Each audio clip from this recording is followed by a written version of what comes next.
Ngunit 71, 1-4. Siyang naninirahan sa tirahan ng kataas-taasan ay mananatili sa lilim ng makapangyarihan. Sasabihin ko sa Panginoon, aking muog at aking kanlungan, aking Diyos na siya kong pinagtitiwalaan.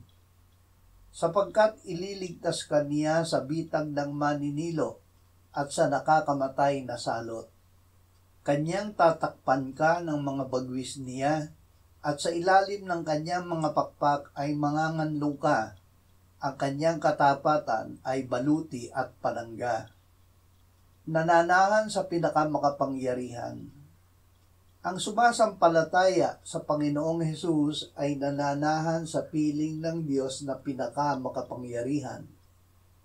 Hiniling ng Panginoong Hesus Ama na hindi lamang ang mga alagad niya ang idinadalangin niya, kundi sila rin naman ng mga sumasampalataya sa akin sa pamamagitan ng kanilang salita upang silang lahat ay maging isa.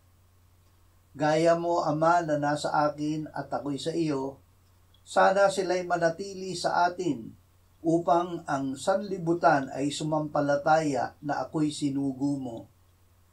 At ang kaluwalhatiang ibinigay mo sa akin ay ibinigay ko sa kanila upang sila'y maging isa na gaya natin na iisa.